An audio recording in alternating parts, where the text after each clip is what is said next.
Hello friend, स्वागत है आपका आपके अपने YouTube channel the age of science में।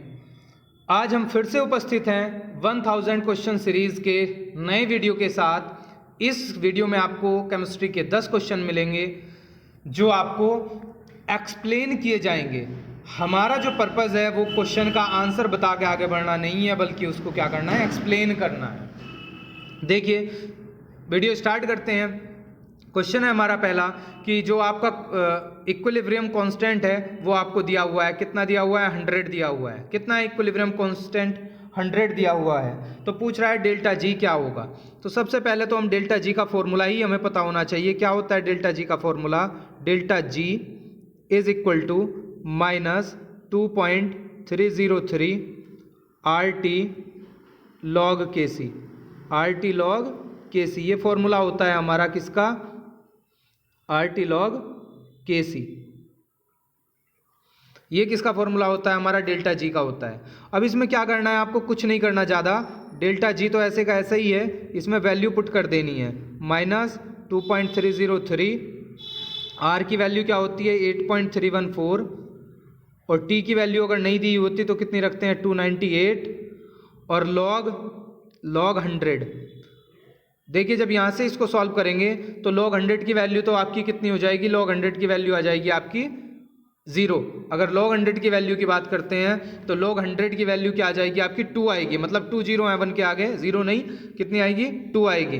तो delta G is equal to, सब कुछ वैसे का वैसे ही रहेगा, माइनस साइन भी रहेगा, सब कुछ वैसे का वैसे ही रहेगा, और वैल्यू कितनी आ जाएगी? log 100 की वैल्यू आ जाएगी 2।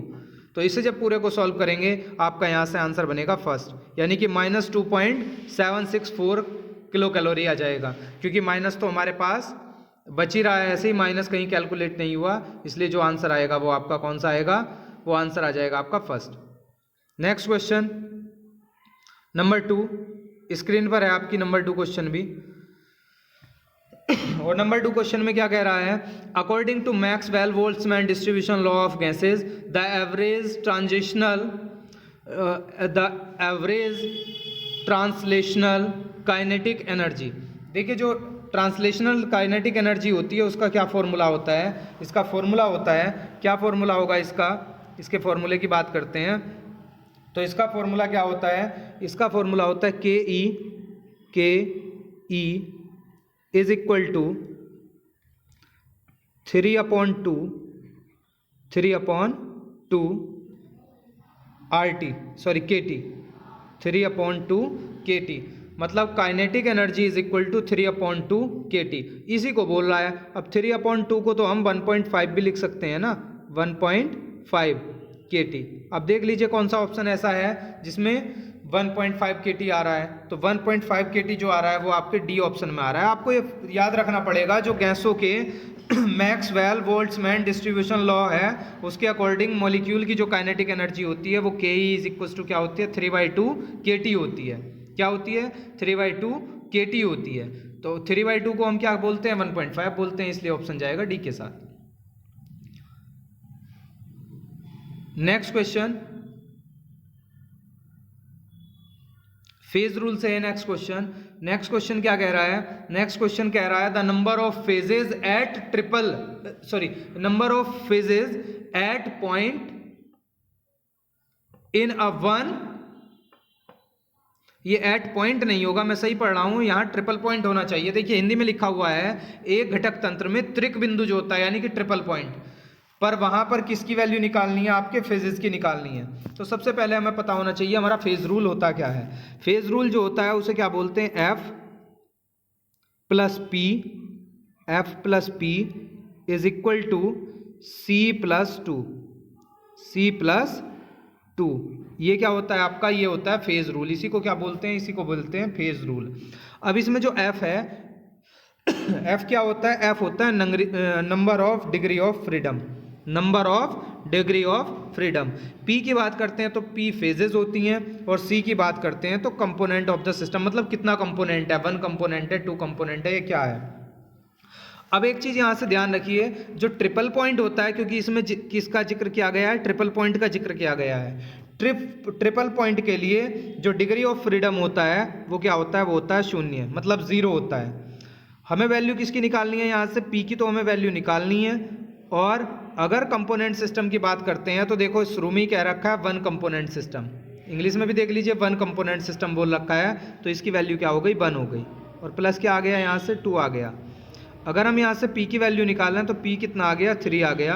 और 3 कौन से ऑप्शन में है, 3 आपके ए ऑप्शन में है, तो ऑप्शन ए यहाँ से आपका करेक्ट हो जाएगा। ठीक है, चलते हैं नेक्स्ट क्वेश्चन पर। अगर आप अभी तक हमारे टेलीग्राम चैनल से नहीं जुड़े हैं तो जुड़ने के लिए आपको जो लिंक दिया होगा वो डिस्क्रिप्शन बॉक्स में दिया होगा, वहां से आप हमारे टेलीग्राम चैनल से जुड़ सकते हैं। नेक्स्ट क्वेश्चन कह रहा है अ कैटलिस्ट, मतलब जो एक उत्प्रेरक होता है वो क्या होता है। तो उत्प्रेरक का सीधा संबंध किससे होता है, इक्विलिब्रियम से होता है। तो ऐसा पॉइंट देख लीजिएगा जिसमें इक्विलिब्रियम कहा गया हो। एक एक करके पॉइंट को पढ़ते हैं। पहले में कह रहा है increase the average kinetic energy of the reacting molecule, बिल्कुल सही बात नहीं है ये। Decrease the value of enthalpy change of the reaction, ये भी बिल्कुल सही नहीं है। नेक्स्ट क्या है, reduces the time for reaching the equilibrium of the reaction, यानी कि यहाँ से जो सही ऑप्शन जाएगा आपका वो किसके साथ जाएगा, वो आपका सी ऑप्शन के साथ जाएगा। सरफेस केमिस्ट्री से क्वेश्चन है। आपको जो क्वेश्चन देखने के लिए मिलेंगे किसी किसी चैप्टर से क्वेश्चन देखने के लिए मिलेंगे, मतलब ऐसा नहीं है कि सारे क्वेश्चन एक ही चैप्टर से हों। जैसे आपने देखा था पहला क्वेश्चन किससे था आपका, पहला क्वेश्चन आपका थर्मोडायनेमिक्स से था। अगर सेकंड क्वेश्चन की बात करते हैं तो स्टेट्स ऑफ मैटर से था। थर्ड क्वेश्चन की बात करते हैं फेज रूल से था। फोर्थ क्वेश्चन आके इसकी बात करते हैं तो ये आपका कहाँ से है, ये आपका देखने के लिए मिला सरफेस केमिस्ट्री से। नेक्स्ट क्वेश्चन पर चलते हैं, क्वेश्चन नंबर 5। क्वेश्चन नंबर 5 में कह रहा है, क्या कह रहा है, इनमें आपको हाइब्रिडाइजेशन निकालना है। ये जो मॉलिक्यूल दिए गए हैं कौन कौन से हैं, SO3, PF3 और ClF3, इनमें क्या निकालना है, हाइब्रिडाइजेशन निकालना है। तो मैं आज आपको हाइब्रिडाइजेशन निकालने की एक ट्रिक बताता हूँ। कौन कौन से कंपाउंड थे, मॉलिक्यूल थे यहाँ पर, जो मॉलिक्यूल थे वो कौन से थे जैसे आपका SO3 है, कौन सा मॉलिक्यूल है, SO3। अगर हम SO3 की बात करते हैं तो SO3 में हाइब्रिडाइजेशन कैसे निकाल लेंगे। देखिए बेटे क्या करते हैं इसके लिए, S का जो आउटर मोस्ट सेल होता है उसमें कितने इलेक्ट्रॉन होते हैं, देखो S का एटॉमिक नंबर होता है 16, तो आउटर मोस्ट सेल में इलेक्ट्रॉन होंगे 6, क्योंकि कॉन्फ़िगरेशन हो जाएगा 286। तो आउटर मोस्ट सेल में इलेक्ट्रॉन कितने हैं, 6 हैं। प्लस O के आउटर मोस्ट सेल में भी 6 होते हैं, तो 3 × 6 कितने हो गए, इलेक्ट्रॉन आ गए होंगे 24। अब 24 को अगर आप 8 से डिवाइड कर लें तो 8 दिया 24, और 3 के लिए जो हाइब्रिडाइजेशन होता है वो कौन सा होता है, sp3। ठीक है, ऐसे ही आपका दूसरा मॉलिक्यूल दिया हुआ है PF3। PF3 में भी क्या करें, P के आउटर मोस्ट सेल में इलेक्ट्रॉन होते हैं 5 और F के में कितने होते हैं 7, और 7 को 3 से गुणा कर लें, क्या आएगा यहाँ से हो जाएगा 7 या 21, 21 और 5, 21 और 5 क्या हो जाएगा, 21 और 5 हो जाएगा 26। कितना आ गया, 26। इसे भी आप क्या करें, इसे डिवाइड कर लें किससे, 8 से। 8 से डिवाइड करेंगे तो क्या आ जाएगा, 8 या 24, बचा 2 शेष, फिर 2 से डिवाइड करें, मतलब ऐसा करते हैं हम, जैसे 26 है, 26 को कहाँ से डिवाइड किया, 8 से डिवाइड किया, तो 8 या 24 आ गया। ठीक है, बचा कितना, 2। अगर 2 बचता है तो इसको 2 से डिवाइड करते हैं, अगर 2 नहीं बचता है, 1 बचता है, तो सीधे ही उसे जोड़ लेते हैं, 2 × 2। ठीक है, पूरा पूरा कट गया। इन दोनों को ऐड करो, कितना आ गया, 4 आ गया। तो 4 के लिए जो हाइब्रिडाइजेशन होता है वो कौन सा होता है, sp3। कौन सा हाइब्रिडाइजेशन होता है, sp3 होता है। नेक्स्ट की बात करते हैं, एक और दिया गया है, कौन सा दिया गया है, ClF3 और दिया गया है आपका ClF3। ClF3 में देखिए Cl के आउटर मोस्ट सेल में इलेक्ट्रॉन कितने, 7, और F के आउटर मोस्ट सेल में भी इलेक्ट्रॉन कितने होते हैं, 7 होते हैं। 3 से मल्टीप्लाई कर लो, यानी कि कितना आ गया, 28 आ गया। और देखो 28 आ गया है तो 28 को फिर से डिवाइड करेंगे हम किससे, 8 से। देखिए आपके इलेक्ट्रॉन 9 से लेकर अगर 56 तक आते हैं तो डिवाइड किससे करते हैं, 8 से करते हैं, और 2 से लेकर 8 तक आते हैं तो 2 से डिवाइड करते हैं। अब जैसे यहाँ से क्या आ गया, 8 या 24, बचा कितना, 4। अब 4 आ गया तो डिवाइड कैसे करेंगे, 2 से, 2 × 2 = 4, कुछ नहीं बचा है। इन दोनों को ऐड कर लो, ऐड करने के बाद आएगा 5, और 5 के लिए जो हाइब्रिडाइजेशन होता है कौन सा होता है, 5 के लिए हाइब्रिडाइजेशन होता है sp3d। ये हाइब्रिडाइजेशन आ जाएगा आपके लिए sp3d। sp3d आ गया यहाँ, यानी कि हमारा जो फर्स्ट मोलिक्यूल था, देखो फिर बता देते हैं। आप क्या करते हैं, जो मोलिक्यूल है, मोलिक्यूल में एटम जो भी हैं उनके आउटरमोस्ट साइड के इलेक्ट्रॉन निकाल लें। जो भी आपका आया है, जो उनके इलेक्ट्रॉन, टोटल इलेक्ट्रॉन आए हैं, अगर वो 2 से लेकर 8 तक हैं तो डिवाइड करेंगे 2 से। जो भी रिजल्ट आएगा आपका वही हाइब्रिडाइजेशन होगा यानी कि हाइब्रिड ऑर्बिटल होंगे। और अगर 9 से लेकर 56 तक आया है तो 8 से डिवाइड करेंगे, ठीक है। जो भी आएगा वही आपके हाइब्रिड ऑर्बिटल होंगे। तो आपका जो पहला हाइब्रिडाइजेशन आया है वो कौन सा आया, sp2, फिर उसके बाद कौन सा आया sp3, और उसके बाद कौन सा आया, आगे की बात करते हैं तो आगे जो आएगा उसमें से कौन सा आएगा, sp3d2। sp3d2। तो पहले देखिए sp2 सब में sp2 है यहाँ, और दूसरे में इन तीनों में क्या है, sp3 है। तो इनमें से ही सही हो सकता है, लेकिन पहले वाले में sp3 sp2d है, जो हो नहीं सकता। अगर सी वाले की बात करते हैं तो sp3d2 है, ये भी नहीं हो सकता, क्योंकि हमारा हाइब्रिडाइजेशन जो आ रहा था वो आ रहा था sp3d2। और sp3d2 आपको किस में देखने के लिए मिलेगा, 2 में देखने के लिए मिलेगा, एक तो d में और एक इसमें। लेकिन इसमें जो हाइब्रिडाइजेशन आता है वो sp3dz2 आता है, यानी कि ऑप्शन जो जाएगा यहाँ से बी के साथ जाएगा। नेक्स्ट क्वेश्चन में कह रहा है which one out of the following by hybridization will give the octahedral molecular shape. तो देखिए ऑक्टाहेड्रल जो ज्योमेट्री देते हैं, ऑक्टाहेड्रल ज्योमेट्री जो देते हैं वो 2 तरह के हाइब्रिडाइजेशन देते हैं। एक तो sp3d2 और दूसरा कौन सा देता है, d2sp3। एक तो देता है sp3d2 और दूसरा देता है d2sp3। जो ज्योमेट्री बनती है वो इनकी बनती है sp3d2 एंड d2sp3।